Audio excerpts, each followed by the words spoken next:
So this is your last stop on the tour, right? It is. I mean, Los Angeles. Los Angeles? Yeah. You enjoying Dallas? I love Dallas. I mean, I wish I could get out and enjoy it a little more. I've been here a few times and always loved it. I lived in Austin for a few years, so I'm a big fan of Texas. You lived in, doing Friday Night Lights, right? Yeah, exactly. We shot the whole show there. Excellent. So how was it getting to be part of the whole world of Purge? It's fun. It's interesting. So many people ask if I think this could really happen or if I agree with it, which I think it's one of the cool things about the movie is it actually makes people think and like ask those questions. And no, I don't think it will ever happen, and I hope that it doesn't.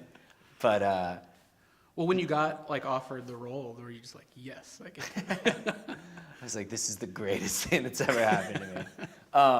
I was excited, I liked the first movie, and I thought that this was a cool direction to take it in, and it's a totally different movie. It opens it up. It's in, outside in the world, and it's just kind of like a thriller where people are trying to survive the night, but it's also, the characters actually matter, and I think it helps, the merit of the movie because you're rooting for them, you get them, you care about them, and it's not just, some violent shoot 'em up movie. Yeah, there's a scene in the movie I really liked. I wanted to see how that was filmed and what you remember about that. It was seen in the tunnel, and there were the dune buggies and the gunshots. Tell me how that was set up, what went on during those days of filming. That was actually one of the hardest days because we were in like an actual tunnel. An actual tunnel, but it was actually like excuse me. It was actually it used to be a shipping yard. It was on the port of Los Angeles or port of San Pedro, and so it's not really used much. So there's a lot of nasty dust and stuff in there. So it made it very authentic to feeling like you're in a tunnel. But it's just interesting because it gets so broken up into different pieces, and to the point where you walk for a while and get one shot, and then you go all the way back and walk from the same spot more to get the rest of the scene because the tunnel's only actually so long. And stuff like that, and then shooting these crazy big machine guns and having a blowtorch going on over there and stuff, and it's really fun at the end to see how it gets cut together because it's one of those where it doesn't, like, you need to use the tricks of the camera and stuff so much. Yeah. And then it cuts together into something where you're like, oh my God, that's so not what it felt like when we were there, but it's really cool. And I read that you have done, led tours in the wilderness or something like that. You've done that?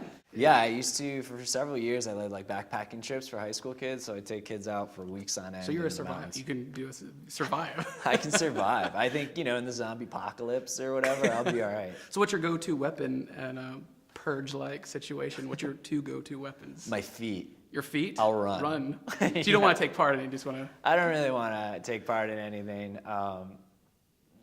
Go-to, I don't have very many weapon skills. Yeah? No, none. Not at all. No, I mean, if forced to it, I have my fists, but that's about it. Since you're a fan of film, and what are some of your favorite scenes from movies that you've grown up with that have influenced you to get into the acting business? What always stuck with you? I always remember one of the specific scenes that made me want to go into being in movies was in Die Hard 2 when Bruce Willis is hanging off the wing of the plane. And I was just like, I want to do that. I want to do that, and the only way I'll ever get to is if I'm an actor. So that was one. And then, there's so many movies growing up. Like Braveheart, I was obsessed with for a while. Did you see that in the theater? I did. I saw it in the theater, and then I had the double VHS, and I basically wore the tape out. I watched it so much. I had every line memorized, and I was probably 13, 14 years old then, and I was like, this is the best direction I've ever seen. The way, that was where I actually discovered kind of cinematography. So you take an interest in the behind the camera too? Yeah, I think it's so interesting. I mean, especially with a movie like this, like I said, in that tunnel scene. So much of this movie, I think it's a lot better than we even would have realized when we were on set, and it's because of the way James, the director, edited it together, the music he put over it, when he used it or didn't, how he used silence, and he really had a style to it. He didn't just rely on this is a crazy cool story.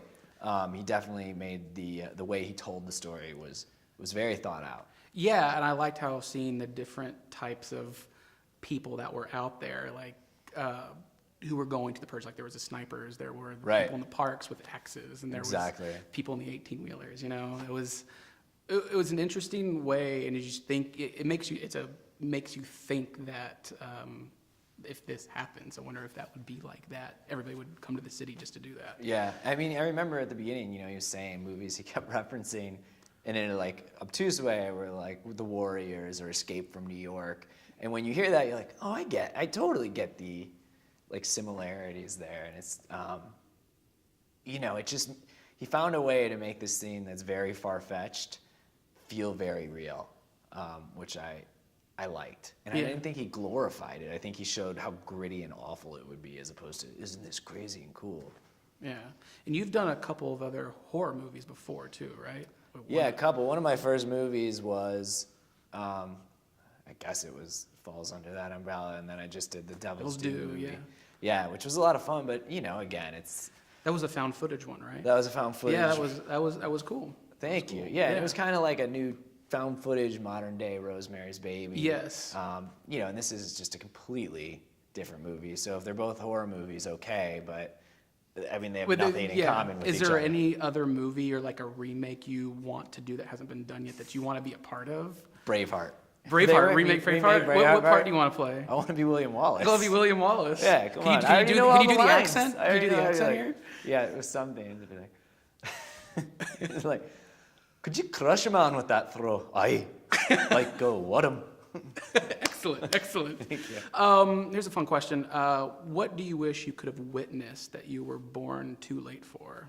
Like, such as like a premiere opening or a building being built or a war? I wish I had witnessed a war.